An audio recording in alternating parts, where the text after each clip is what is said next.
रेतीले तट पर एक विशाल जीव निढाल पड़ा है। उसका विशाल शरीर अब शांत है और आयरनी यह है कि उसकी लाश अब उसी के समान जीवों के लिए भोजन बन चुकी है। परंतु जब यह जीव जीवित था तब यह धरती का सबसे अद्भुत उड़ने वाला प्राणी था। यह था पक्षी मुखी ड्रैगन, आकाश का अधिपति। कभी पंखों का फैलाव 12 मीटर तक, ऊंचाई मनुष्यों से कहीं अधिक और उड़ान में अतुलनीय कौशल, फिर भी यह महाबली प्रेम और जीवन के चक्र से बच नहीं सका। हर वर्ष जब प्रजनन का समय आता, हजारों पंखधारी ड्रैगन समुद्र किनारे की चट्टानों पर जुटते। वहाँ सीमित समय में वे अपने जीवन साथी की तलाश करते और इन्हीं में से एक था यह वृद्ध पक्षी मुखी ड्रैगन, जिसने अपने 40 वर्षों के जीवन में अनेकों बार यह यात्रा की थी। पर इस बार की यात्रा शायद उसकी अंतिम थी। दक्षिण से शुरू हुई उसकी हजारों किलोमीटर लंबी उड़ान 2 महासागरों और एक महाद्वीप को पार करते हुए यूरोप की ओर। पहले ही सप्ताह में वह भयंकर तूफान में फंस गया। चट्टान की ओट में उसने इंतजार किया, मौसम के थमने का, जीवन के फिर उड़ने का। बारिश रुकने पर वह फिर उड़ा उत्तर की दिशा में, अनंत आकाश के पार। परंतु जल्द ही उसे अटलांटिक महासागर मिला, तब भी लगभग 300 किलोमीटर चौड़ा विस्तार,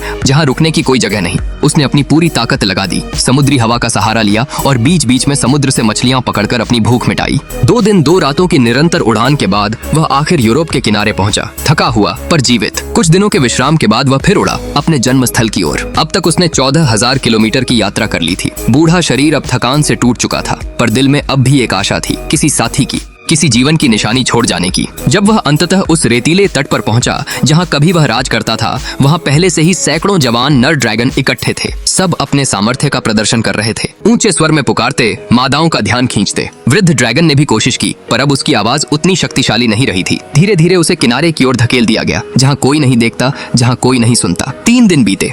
युवा ड्रैगन अपने काम पूरे कर उड़ चले, पर यह बूढ़ा अब भी वहीं था, भूखा, प्यासा और अकेला। आखिर एक दिन थकान और निराशा ने उसके विशाल पंखों को सदा के लिए मौन कर दिया। आकाश का सम्राट, जिसने 40 वर्षों तक बादलों को चीरकर उड़ान भरी, अब उसी धरती पर स्थिर पड़ा था जहां उसने जन्म लिया था।